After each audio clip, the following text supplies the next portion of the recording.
Nós somos um grupo de estudantes, a gente organiza workshop, competição, palestra, tem alguns projetos práticos também. Nesse último mês de novembro, a gente teve não uma competição, mas meio que uma imersão com CTE entre os membros, então foi bem legal. A gente busca trazer o conhecimento de forma fácil e acessível para que todo mundo possa aprender um pouco sobre. Nosso primeiro grande evento foi o Cyberfest e teve palestra de empresas internacionais, desde Harvard e o MIT, e nacionais também, como Serasa. Essa foto foi o primeiro treinamento interno em engenharia reversa com o Gabriel Negreira.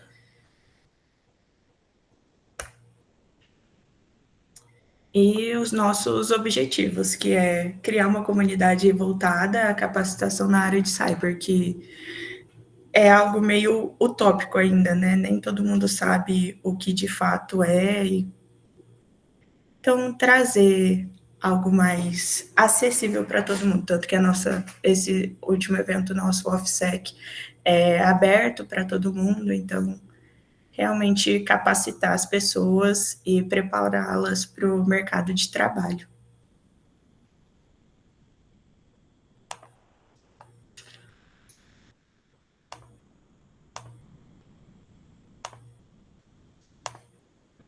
Então, isso foi quem somos nós.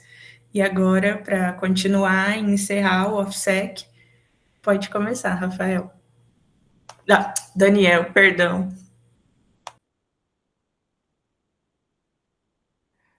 Obrigado, Sara, obrigado, Rafa, pelo convite. É muito bacana essa iniciativa de vocês, pessoal. Assim, parabéns pelo trabalho que vocês têm aí de colocar esses eventos aí para o pessoal poder entrar, os treinamentos que vocês estão dando na universidade também, isso é bem legal. Eu gostaria que eu tivesse isso na época que eu estava na universidade, teria sido muito bacana para a minha carreira, mas parabéns, assim, é muito legal, é um prazer, é uma honra para mim estar aqui com vocês e participar do evento.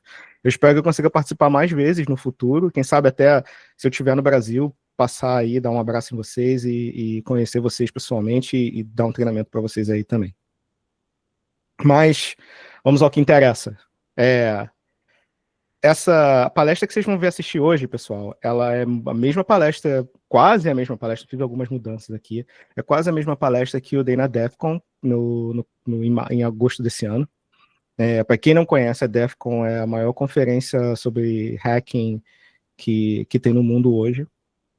Vem gente do mundo inteiro para cá para os Estados Unidos para assistir as palestras da conferência, participar, fazer parte da comunidade. É um momento bem bacana, assim, que toda a comunidade se reúne para assistir palestra, para trocar ideia, para participar de Capture the Flag. É muito legal. E aí eu tive a oportunidade de apresentar essa palestra lá também. E eu estou trazendo para vocês aqui em português, para vocês entenderem um pouquinho sobre essa pesquisa.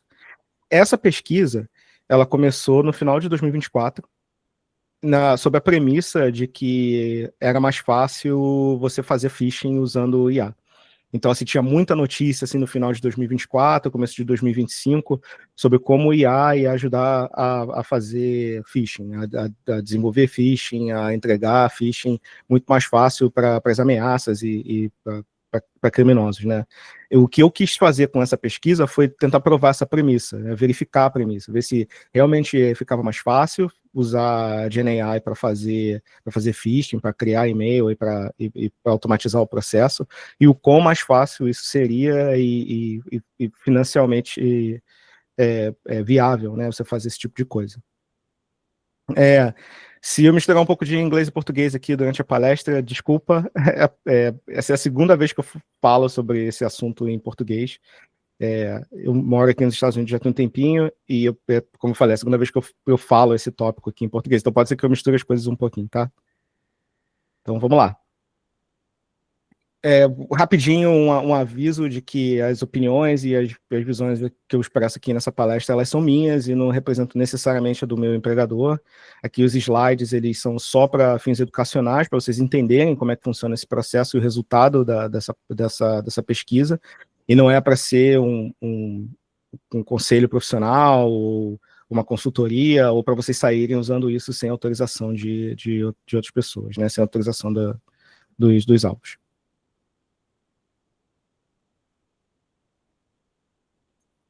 E aí eu sou a pessoa dessa foto aqui, um pouquinho mais magra nessa foto do que eu tô agora. Esse QR Code aqui direciona para o meu LinkedIn. Só para vocês entenderem um pouquinho sobre quem eu sou. Eu tenho eu sou bacharel em ciência da computação pela Universidade Federal Fluminense, aí no Brasil, e eu tenho mestrado em cybersecurity pela Universidade de San Diego. Eu trabalho na área de segurança já tem uns 20 anos, mais ou menos, e eu estou focado em offensive security pelos últimos 15 anos. Assim, então, meu dia a dia é Red Team, Pentest e Purple Team. É só isso que eu faço praticamente todo dia, né? Agora, meu papel evoluiu um pouquinho mais, eu lidero uma equipe de 40 pessoas aqui nos Estados Unidos, e é só isso que a gente faz, é Pentest, Purple Team e Red Team. Então, pessoal, vamos falar um pouquinho sobre o resultado da pesquisa, né? Como eu falei, a primeira coisa que a gente queria ver aqui, que eu queria colocar e queria experimentar, era se realmente dava para escalar campanha de phishing usando GenAI. E dá para escalar, né? Tem algumas coisas que a gente consegue automatizar usando LLMs especificamente, né? Large Language Models, e o custo de fazer isso não é muito alto. Né, a única coisa que eu precisei aqui foram algumas versões Pro e um pouquinho de dinheiro aqui que eu coloquei para fazer o uso das APIs. Então é uma coisa viável. Né? E aí a pergunta é, como eu cheguei nessa conclusão? Como eu cheguei nesse ponto?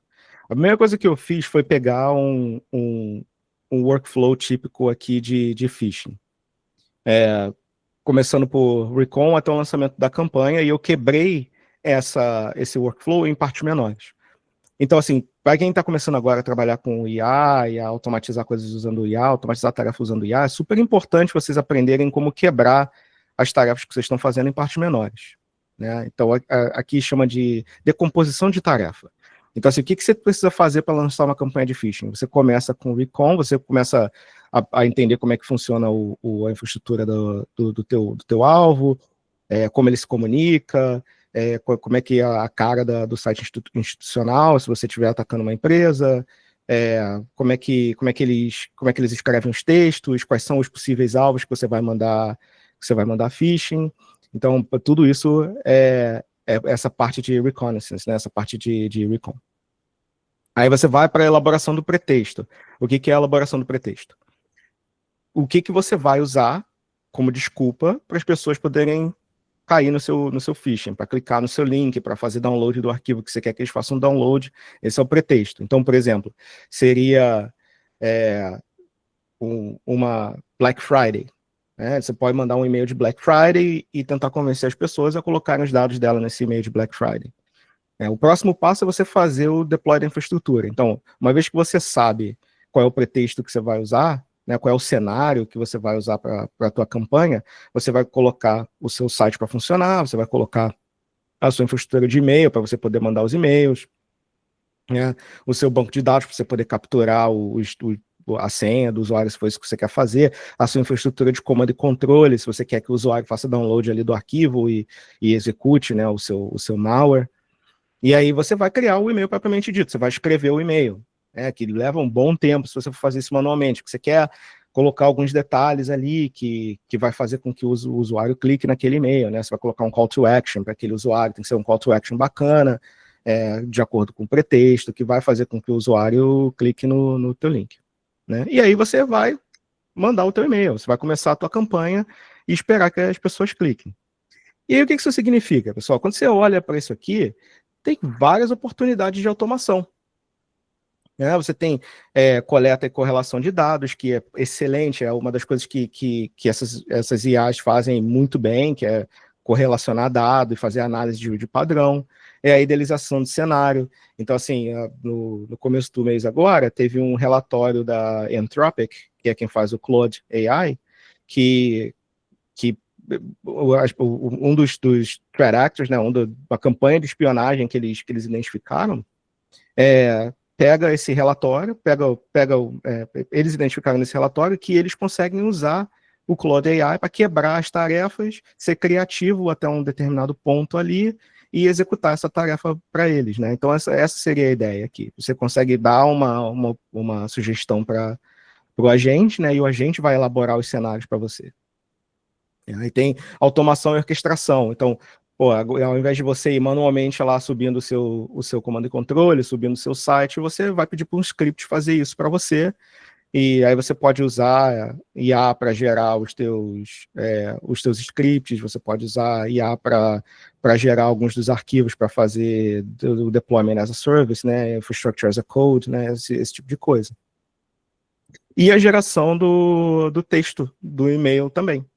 E aí é super bacana que você consegue fazer isso em vários idiomas, você não precisa mais fazer só no seu. Né, o trabalho de você gerar em diferentes idiomas que vai fazer para você é o modelo.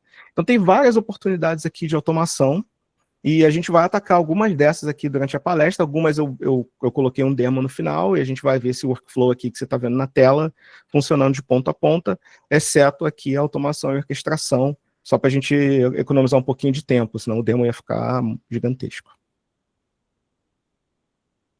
Todas essas atividades que eu falei agora, elas exigem muito trabalho manual. É muito tempo, muito trabalho manual. Eu lembro quando eu comecei a fazer pentest, a gente gastava horas aí, cara, para fazer uma infraestrutura funcionar, para testar tudo, ter certeza de que estava tudo funcionando, escrever um e-mail bacana, clonar um site e manualmente mudar o código do site para direcionar as credenciais para onde a gente queria direcionar, para direcionar o site para onde a gente queria direcionar, subir essa infraestrutura de CTU, isso tudo levava muito tempo. E leva mais tempo ainda quando você quer fazer uma campanha com vários idiomas.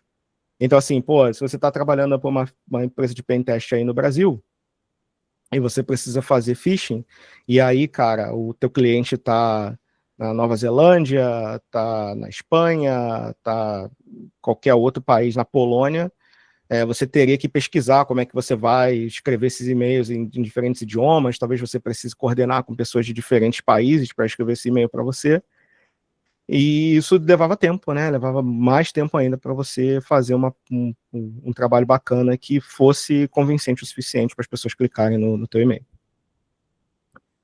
Então, como é que eu abordei essa pesquisa? Como é que eu tentei resolver esse problema? A primeira coisa que eu fiz foi procurar como é que as ameaças estavam fazendo isso. Então, em 2024, teve um relatório da Microsoft em conjunto com a OpenAI sobre como alguns dessas ameaças estavam usando LLMs para fazer ataque.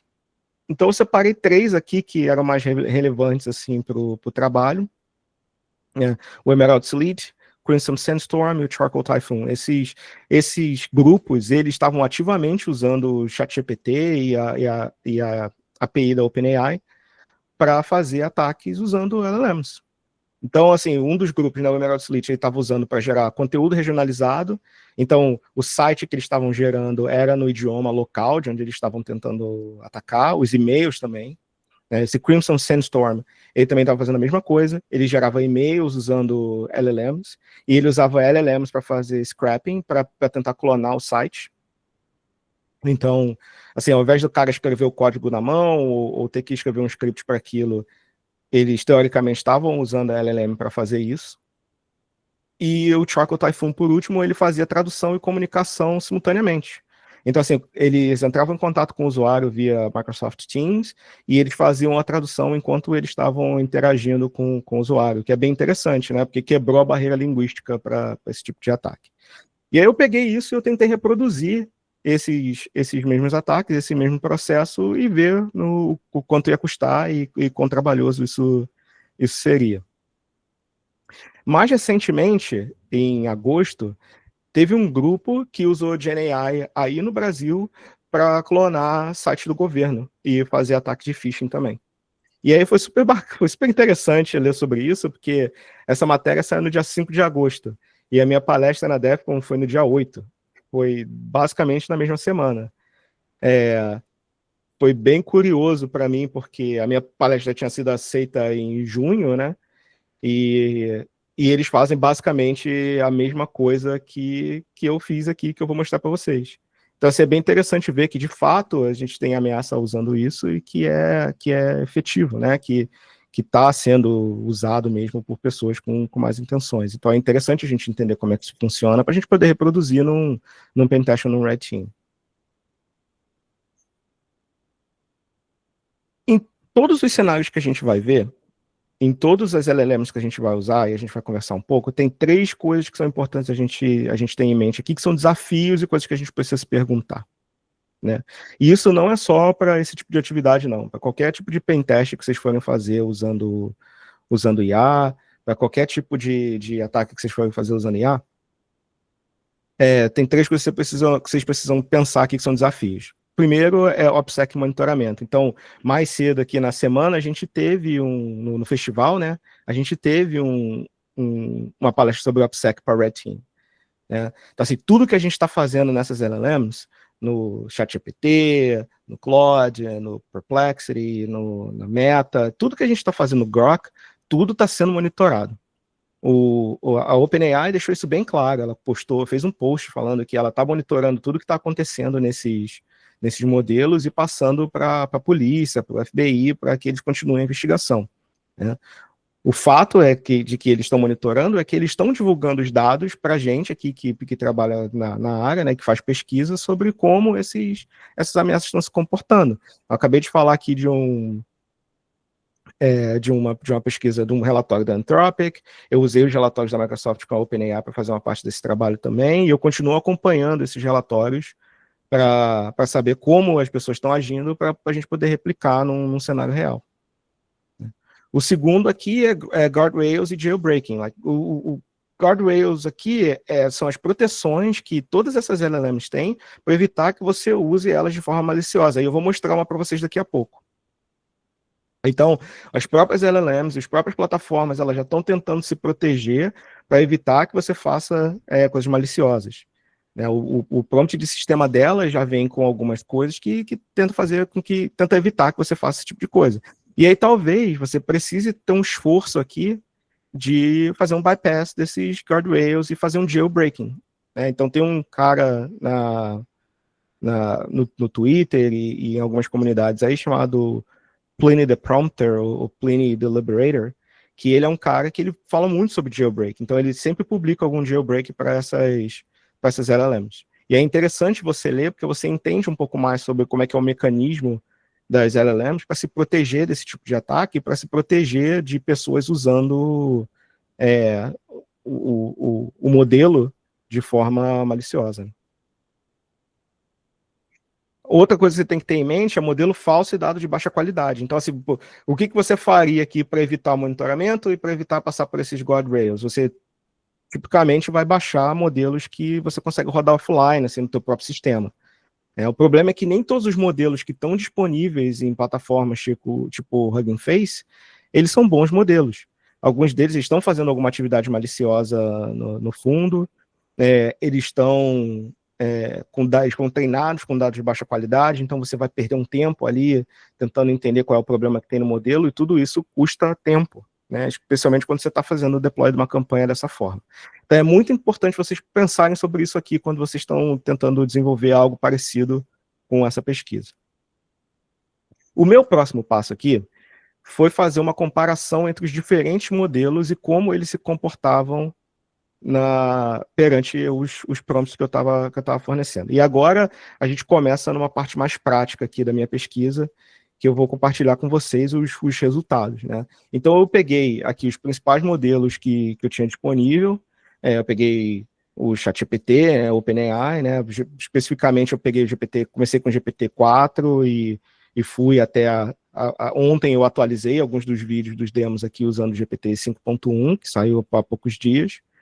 Eu tentei Mistral, Perplexity, eu tentei Anthropic, Gemini. Então eu brinquei com todos esses modelos para ver quais que funcionavam melhor porque eu estava tentando fazer. E cada um deles, pessoal, funciona para uma tarefa específica e funciona bem para uma tarefa específica. Então, assim, Gemini é excelente para pesquisa. Então, você consegue puxar informação sobre o alvo e fazer alguma análise sobre aquela informação, gerar isso para você. OpenAI é muito bacana para fazer decomposição de tarefa, para fazer planejamento de tarefa. Claude também é muito bom para isso. Claude é muito bom para escrever código, para escrever e-mail. O texto fica muito bacana. E eu tive que tentar desses diferentes modos e ver quais funcionavam melhor para mim, né? Então, a gente vai falar um pouquinho sobre isso agora. Assim, o meu primeiro passo da pesquisa foi, você vê aqui que eu usei o GPT 4.1, foi pegar uns e-mails que a USD, que a Universidade de San Diego, manda para os ex-alunos sobre diferentes eventos que estão acontecendo na universidade, né? Ou envolvendo a universidade. E aí a minha ideia aqui foi, eu vou pegar esse e-mail e vou tentar clonar esse e-mail e ver o que acontece. E aí eu vou tentar colocar um cenário de phishing aqui, que seria, você ganha um gift card de $100 da Amazon se você clicar no link, né? Aí você vê que o GPT 4.1, ele formata melhorzinho aqui o texto, mas ele não pega o contexto do título e muda o contexto do título. O Sonnet, ele já faz isso.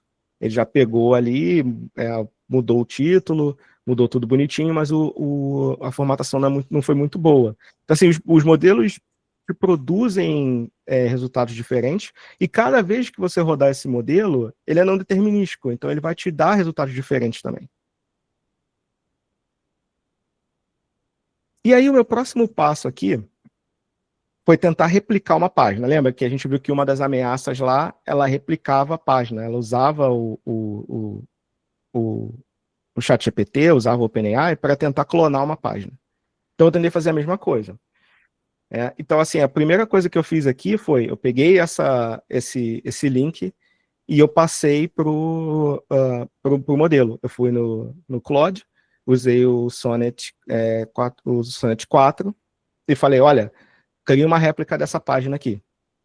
E aí ele retorna para mim aqui dizendo que, olha, eu não consigo buscar essa página, mas eu posso gerar alguma coisa bem parecida com o que eu sei como essa página funciona. E aí ele me dá o código-fonte daquela página para eu ver. O GPT-5, ele já fala, olha, eu não posso fazer isso, mas eu vou te dar um script para você poder fazer isso. E aí ele me dá aqui o código-fonte do script, o script funciona, ele foi capaz de clonar a página.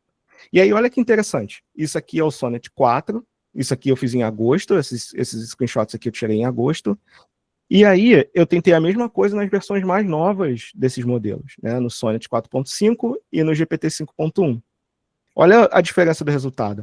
A última versão do Sonnet, ele já diz para mim que ele não vai fazer isso porque isso pode ser usado para phishing. Então, assim, o potencial de alguém estar usando isso para alguma coisa negativa é muito alto. Então, ele não quis me ajudar a fazer. O GPT 5.1 fez a mesma coisa. Ele falou, olha, eu não vou te ajudar com isso porque você possivelmente está tentando fazer isso para uma atividade maliciosa, eu posso violar copyright e trademark. Mas se você quiser alguma coisa parecida, os dois vão te ajudar a fazer. O que é super interessante, pessoal, porque eu só mandei o link e falei para eles visitarem, né? O Mistral, ele simplesmente disse para mim que não ia fazer. Falou assim, olha, eu não consigo fazer isso não, é o famoso dar teus pulos, né? Aí, eu tive uma abordagem um pouquinho diferente. Como é que eu fiz para poder meio que fazer um bypass desse tipo de controle? Eu tirei um screenshot da página de login que eu queria clonar e eu escrevi um prompt para ele observar essa página de login, analisar, interpretar e gerar o código dessa página a partir do screenshot. Então é isso que vocês estão vendo aqui na tela. Ele vai lá, ele vai ler vai analisar essa página, vai analisar esse screenshot, vai gerar o código HTML, JavaScript se necessário, e vai fazer isso autocontido, né? Vai ser só uma página HTML que ele vai gerar a partir disso. E aí, olha que bacana. O GPT-5 já não se recusou a fazer. Já gerou alguma coisa ali para mim.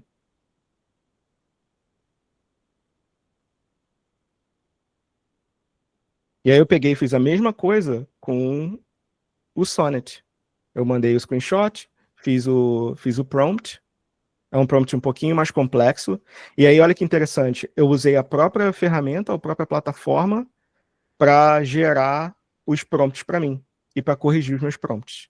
Então, assim, quando você estiver trabalhando com esses prompts, você pode pedir para a plataforma gerar alguma coisa para você para ser o teu ponto de partida. E aí eu peguei esse prompt que ele gerou e eu fiz algumas modificações aqui e pedi para ele gerar baseado no screenshot. E ele gerou o screenshot para mim. Ele gerou a página para mim. Então, em cima tem o original e embaixo tem o que eu gerei com o Opus 4.5, que é o modelo da Anthropic, que é melhor para gerar código-fonte. Então, você vê que é bem parecido, é bem próximo. Eu ainda teria que vir aqui e fazer algumas modificações, né, no código aqui para melhorar a fonte, por exemplo, ficar mais perto da fonte que está sendo usado no original, mas é bem próximo.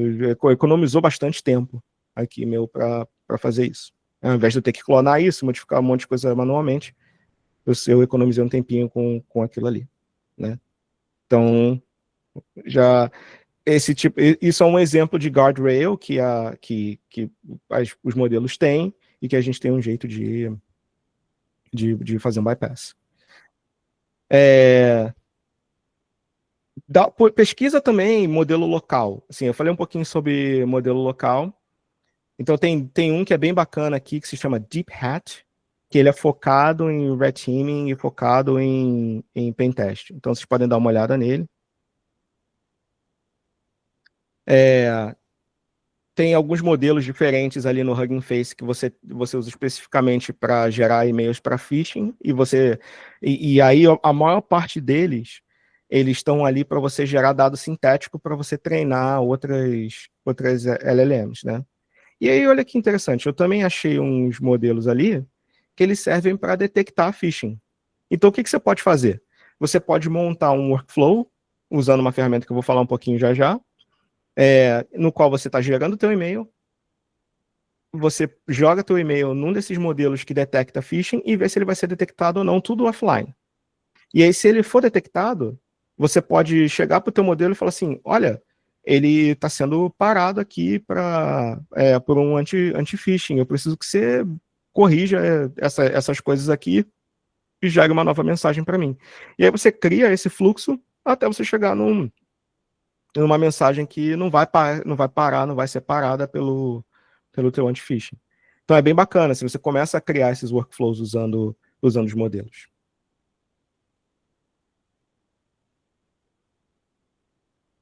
Bacana. Então, assim, essa é a teoria. Tá?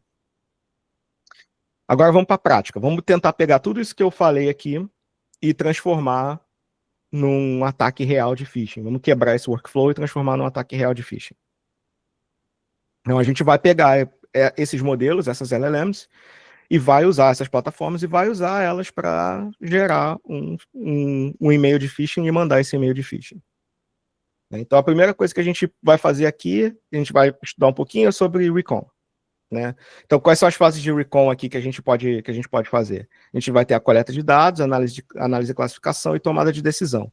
Coleta de dados, aqui você pode usar a ferramenta que você quiser, você pode puxar dado de APIs diferentes, do LinkedIn, usar ferramentas tipo o Eyewitness para fazer o recon para você.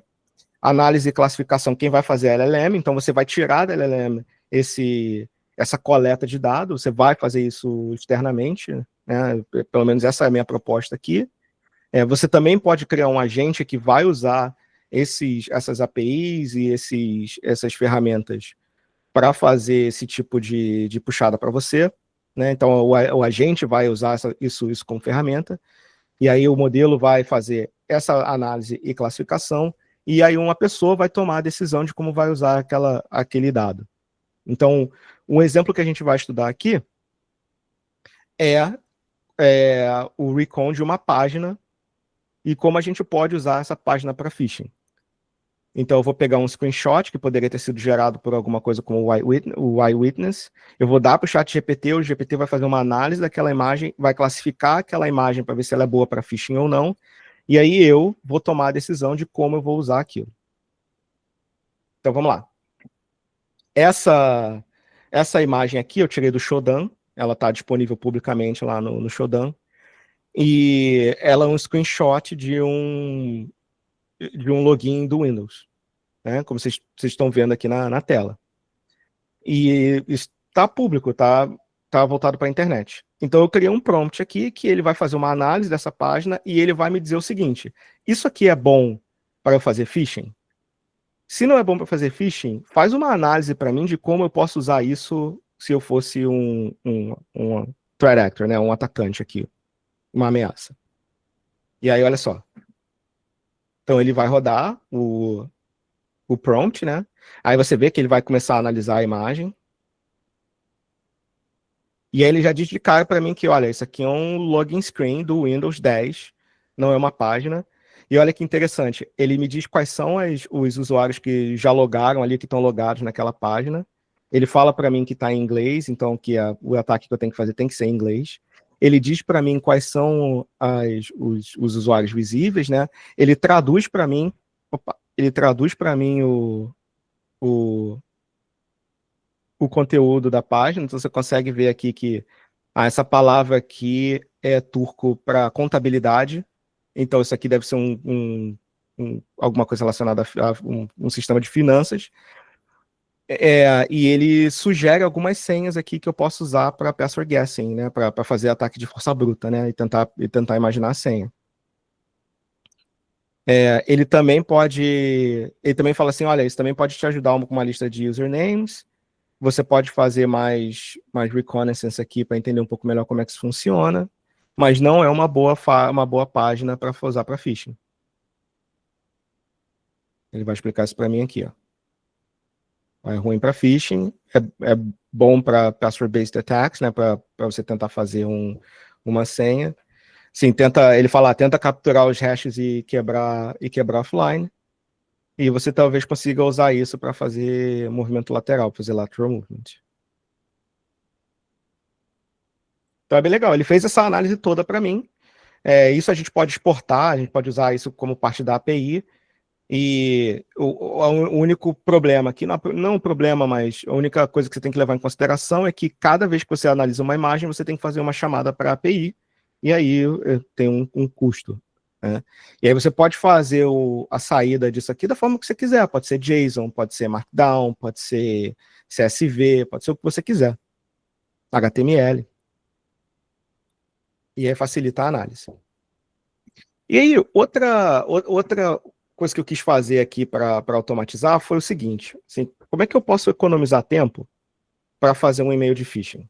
Né? Porque uma das premissas que eu tive, assim, tem que ser fácil o suficiente para eu não escrever nenhuma linha de código.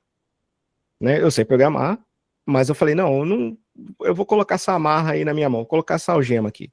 Se é para ser fácil e é para realmente amplificar o ataque, eu quero mostrar um ponto de que eu não tive que escrever nenhuma linha de código. E por nenhum motivo especial, eu peguei esse e-mail da Nespresso, não ataquem a Nespresso, não é esse o objetivo, é só para vocês verem o quão fácil é, e era um e-mail que eu tinha em português no meu inbox.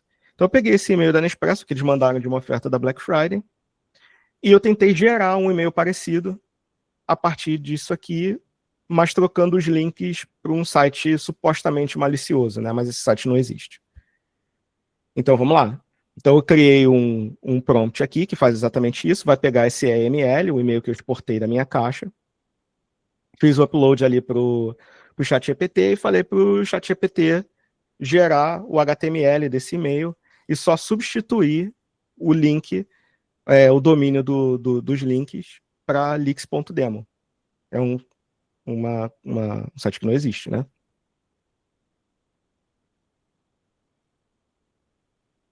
Então eu mando ele executar, ele vai pegar o EML, que é basicamente HTML,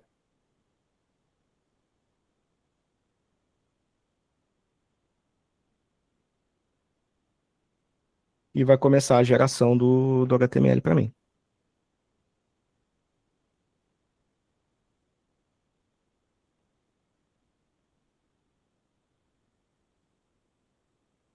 E aí o interessante aqui, pessoal, é que vocês podem fazer isso para qualquer tipo de ML, né? Então, assim, se você está atacando uma empresa X, você pode ir lá no site dessa empresa X, se cadastrar no newsletter, né? Um atacante pode fazer isso. Se cadastra no newsletter, ele vai pegar o e-mail da newsletter e ele vai copiar a identidade visual da empresa de forma bem fácil. Ele gerou o HTML para mim aqui, eu salvo, executo, e tá lá, o HTML perfeitamente funcional. E aí, se eu vier aqui no Aproveite Já, ali no link, só para mostrar que ele usou perfeitamente aqui as imagens, se eu clicar ali no link, fizer uma análise, eu vou ali no Inspect, e aí tá lá o link perfeitinho para Leaks.demo. Então, assim, eu não preciso nem editar o código HTML para fazer essa modificação, né? Para fazer esse site funcionar para mim. Né? Então, aqui, ó, a gente consegue, só dando um zoom aqui no código, se não deu para ver direito ali no vídeo, a gente tem aqui, ó, exatamente o mesmo link, né? Mesma URL, mas eu peguei ali o domínio e troquei de Nespresso.com.br para Leaks.demo. Então, assim, realmente fica mais fácil, né? Você clonou completamente esse e-mail, agora você pode simplesmente pegar esse e-mail e colocar num e-mail malicioso e mandar para as vítimas, né? E tem um ponto importante aqui, pessoal, assim, na geração do HTML, a gente vai ver isso depois, que ele não necessariamente gera um bom HTML toda vez. Né? Quando a gente faz isso aqui, ele gera um bom conteúdo, mas às vezes você tem que fazer algumas modificações ali para funcionar bem. A gente vai ver isso já já. Então, assim, algumas coisas para você ter em mente. Né? Assim, do que a gente aprendeu até agora? Você podem estar te observando. Então, tudo que você está fazendo aqui está sendo monitorado por essas empresas. Então, você não quer colocar nenhum dado sensível, nenhum dado confidencial ali. Os modelos, eles querem te ajudar.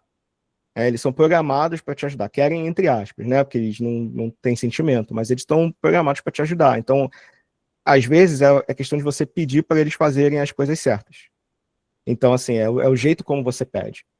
Então, como é que eu gerei um e-mail para ser mandado sem parar num filtro deles, né? Ao invés de eu chegar, olha, eu quero que você gere um e-mail de phishing, eu disse, você é um analista especialista em marketing digital. E aí o que você vai gerar para mim é um e-mail que vai fazer com que as pessoas seja interessante para as pessoas clicarem nesse e-mail. Então, assim, eu preciso que você faça um call to action bacana e que as pessoas tenham igualmente as minhas chances das pessoas clicarem no meu e-mail.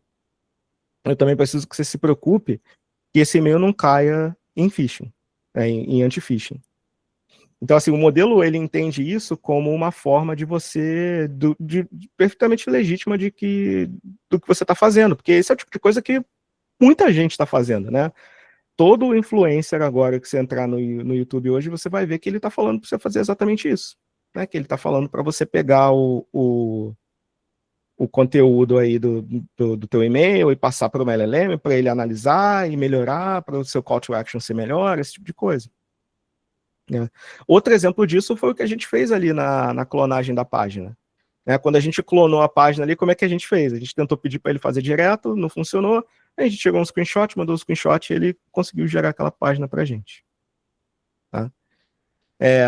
Esses modelos, essas plataformas, eles são só ferramentas, gente. Eles, como qualquer ferramenta que a gente teve aí nos últimos anos para fazer, para programar, para gerar código-fonte, para fazer pentest, eles são ótimos, mas eles são só ferramentas, então eles vão cometer erro. Eles só são tão bons quanto a informação que você dá para eles, quanto a forma que você explica as coisas para eles, como você elabora o cenário e o problema que você está pedindo para ele resolver. E aí, pessoal, como eu sei que uma galera aqui que está com a gente hoje é universitário e está, de repente, aqui no meio da universidade, quase terminando a universidade, ou no começo da universidade, o que vai diferenciar vocês no futuro? Cara, que vocês se formando aí em 2, 3 anos, 4 anos, o mundo já mudou bastante por causa de IA, né? O que vai diferenciar vocês de IA e de outras pessoas no mercado? A primeira coisa é pensamento crítico. É a capacidade de vocês de analisar a saída do que está sendo gerado, as informações que vocês estão recebendo e como é que vocês vão tratar essas informações, como é que vocês vão abordar esse problema aqui e usar essas ferramentas, essas LLMs e essas IAs da melhor forma possível. Isso vai ser um tremendo diferencial para vocês quando vocês chegarem no mercado de trabalho, quando vocês se formarem.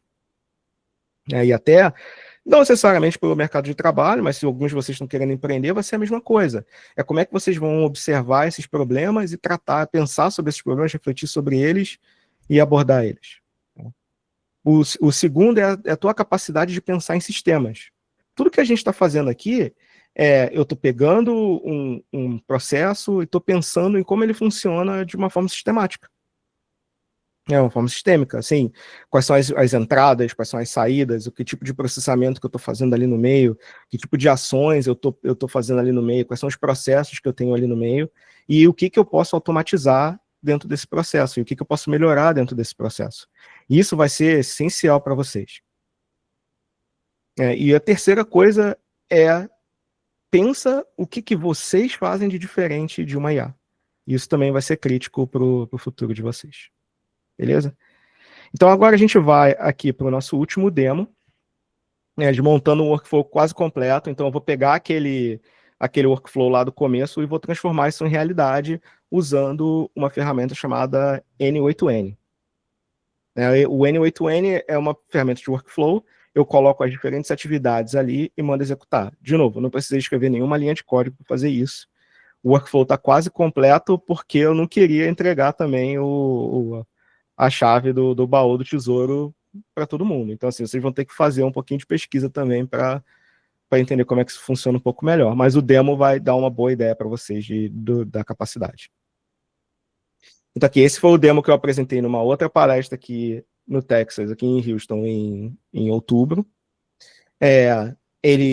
O que o workflow faz eu coloco um domínio, ele vai fazer uma pesquisa sobre aquele domínio e sobre os usuários daquele domínio. Ele vai colocar todos os dados que ele gerar num notebook do Notion e ele vai mandar os e-mails da campanha usando o Gmail. E ele gera o e-mail em 3 diferentes línguas, em português, inglês e espanhol. Então eu vou executar aqui para a gente ver. Vocês veem que está vazio o e-mail. Não tem nada lá no meu Notion.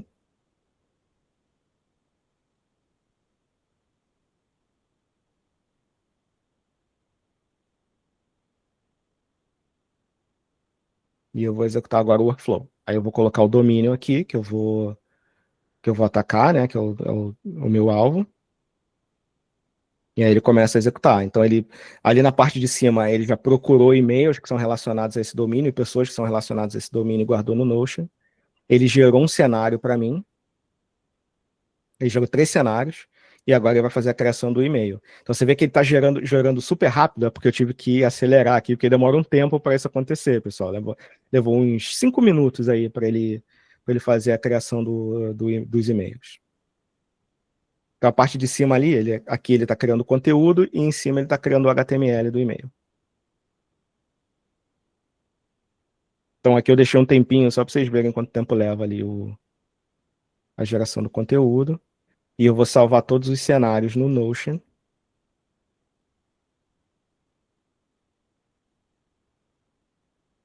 Só para a gente ver depois, como se fosse um relatório, né? Seria o equivalente a gente gerar um relatório. Então, beleza. Aí estão as campanhas que ele gerou.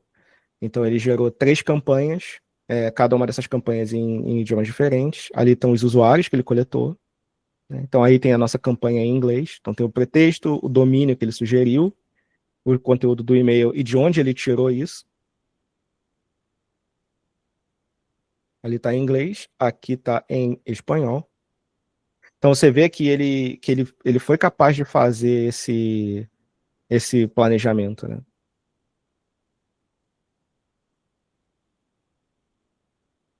E aí está em português. Esse foi o e-mail que ele criou e gerou. E aí, olha que interessante, tá quebrado o link ali do logo, né? Então seria interessante se a gente tivesse revisado isso antes de mandar, mas o link funciona. O link é perfeitamente válido.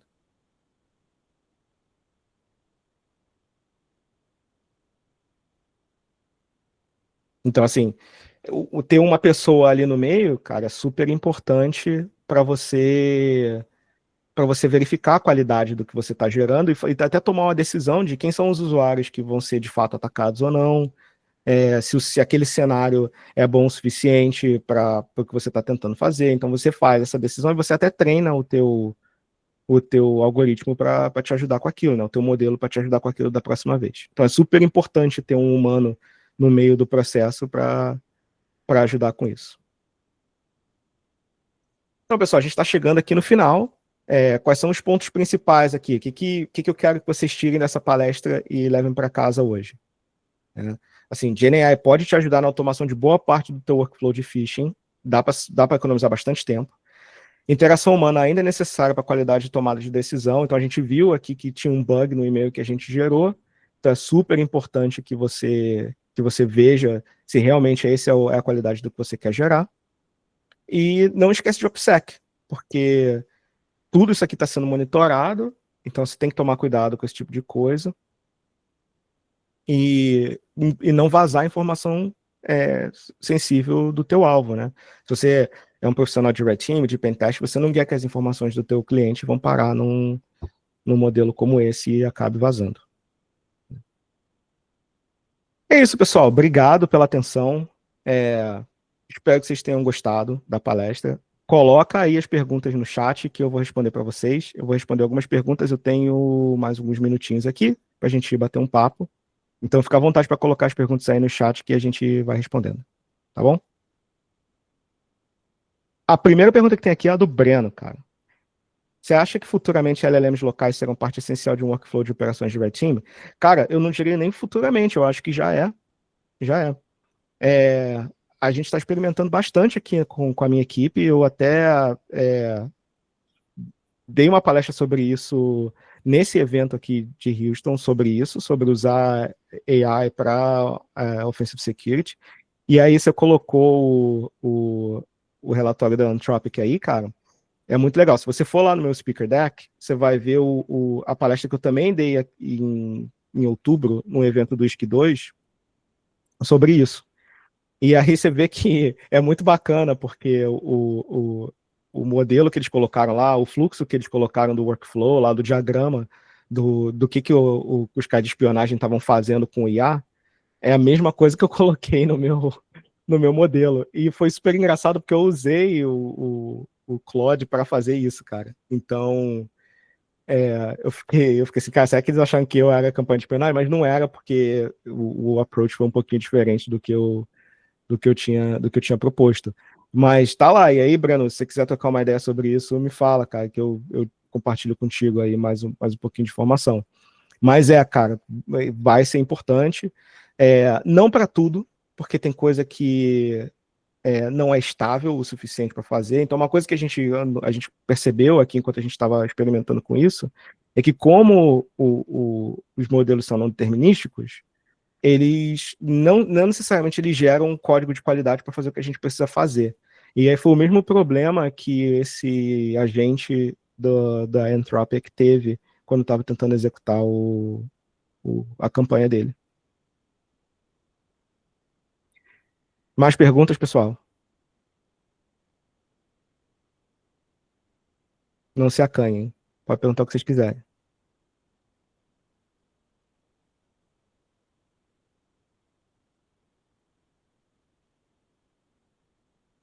Então, beleza, gente.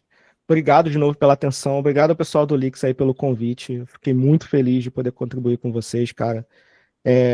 Parabéns pela iniciativa, parabéns pelo projeto e muito sucesso na jornada de vocês aí, que vocês merecem pelo trabalho que vocês estão fazendo aí. E se vocês precisarem de mim para alguma coisa, cara, eu tô aí para vocês, para dar essa ajuda, essa moral para vocês, tá bom? Valeu. Acho que antes de você encerrar, o Breno mandou mais uma pergunta. Ah, beleza, vamos ver aqui. Vamos lá, Breno. Você acha que realizar pentest em IA será tão comum quanto fazer pentest web info? Cara, com certeza.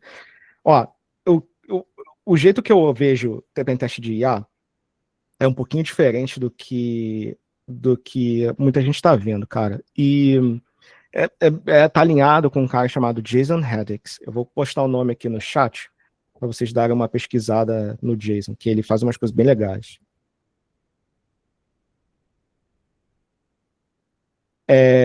O Jason, cara, ele tem a mesma filosofia que eu tenho. Assim, na real, quando você vai testar um modelo de IA, tem muita coisa ali que envolve um pentest de IA. Cara, é assim, é o modelo, é a aplicação que você tá usando o modelo, que você está alimentando o modelo, é a infraestrutura que está suportando o modelo. Porque, pô, se você conseguir comprometer o servidor que tá hospedando o modelo e mudar as configurações do modelo, você já interferiu no que vai ser o output da IA, né? No que a IA vai gerar. Então, assim, isso tudo, cara, vai fazer parte do nosso dia a dia, porque toda aplicação. Da mesma forma que boa parte das aplicações hoje usam a API, elas vão usar a IA. Elas já estão usando IA. Tem muita aplicação hoje que você está usando, que você nem sabe que está usando IA no fundo e já está usando há muitos anos, né? Então, assim, eu acho que sim, cara, vai ser cada vez mais comum. Eu acho que a gente vai parar com essa separação de a gente testa IA e testa web. Eu acho que vai ser tudo uma coisa só, porque a IA vai fazer parte da plataforma, do mesmo jeito que banco de dados faz parte da plataforma. Então vai, cara, vai ficar cada vez mais comum. Aqui nos Estados Unidos já está bem comum. Cara, o material do Hack the Box Academy é bem legal, cara. Eu fiz esse curso do Hack the Box Academy e eu achei muito legal. Achei bem bacana.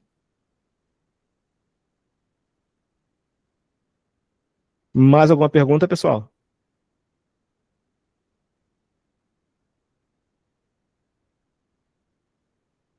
Show. Então, beleza, gente. Obrigado, Sara, Rafa, obrigado aí de novo pelo carinho, pelo convite. De novo, o que vocês precisarem, cara, manda bala. Gabriel, eu ainda não indico nenhum livro de IA, cara, assim, de pentest de IA. Se você quer ler livro de IA, tem alguns aí da O'Reilly que são bacanas. Eu não tenho eles físico aqui, cara, porque eu comprei no Kindle. Mas eles são bem legais, assim. Procura livros sobre AI Engineering. Vou colocar aqui, ó. AI Engineering, Prompt Engineering e Context Engineering. Procura sobre isso, cara, assim, mais importante do que você aprender a usar isso para red teaming é você aprender a usar isso. E aí depois você usa as suas ideias sobre red teaming para fazer o que você tem que fazer. I-L-L-M, Engineering. Assim, tem bastante coisa legal aí nesses livros da O'Reilly que você vai conseguir achar. E a No Start Press tá com promoção de Black Friday essa semana, tudo com 40% de desconto. É um pouquinho caro, porque é em dólar, mas se vocês comprarem o PDF já fica um pouquinho mais em conta. Dá para comprar pelo menos um livro. Assim, eu sei como é que é ser universitário no Brasil, se vocês são universitários. Eu lembro perfeitamente como é que é ser universitário de universidade pública no Brasil. Mas você, assim, se vocês tiverem bolsa, pega uma graninha da bolsa e tenta comprar um livro lá que vai valer a pena. Ou pede pro orientador de vocês, eu fazia isso direto. Bom, Daniel, muito obrigada pela palestra, foi incrível e com isso a gente fechou com chave de ouro o OffSec. Não teria um jeito melhor de poder encerrar do que com você. Com isso, a gente também fecha os eventos da Lix em 2025, mas ainda não acabou. Durante os próximos dias, a gente vai enviar forms de feedback. Então, a gente pede, por favor, se todo mundo puder responder com carinho, muita atenção, para a gente poder melhorar a organização dos próximos eventos. E sobre os certificados, eles já estão sendo feitos, mas talvez demorem um pouquinho. É igual a atualização do Windows, demora, mas chega. E para quem quiser também acompanhar um pouco sobre a Liga, saber mais sobre a Liga, oportunidades, eventos que a gente vai fazer, que a gente está com grandes planos para o ano que vem, sigam a gente no nosso LinkedIn, no nosso Instagram. A gente também vai postar um portfólio. Então, para quem quiser saber um pouco mais sobre a gente, é lá. Quer falar alguma coisa, Rafa? Não, perfeito. Acho que é isso. Agradecer todo mundo, principalmente o Daniel, que deu essa super palestra aqui, que já foi dada em conferências tão grandes, está dando isso daqui para a gente de forma gratuita, até vai ficar disponibilizado no nosso canal do YouTube, no canal dele também, que acabei de descobrir que ele também deve postar vários conteúdos bacanas lá. Democratizar esse conhecimento, acho que é muito bacana. Eu agradeço todo mundo, vocês engajando assim, iniciativas assim, tanto nós como de outras pessoas, trazendo isso, conteúdo de graça assim, na internet, sempre ajuda a gente a continuar fazendo isso com qualidade, viu? Então a gente agradece muito todo mundo aí.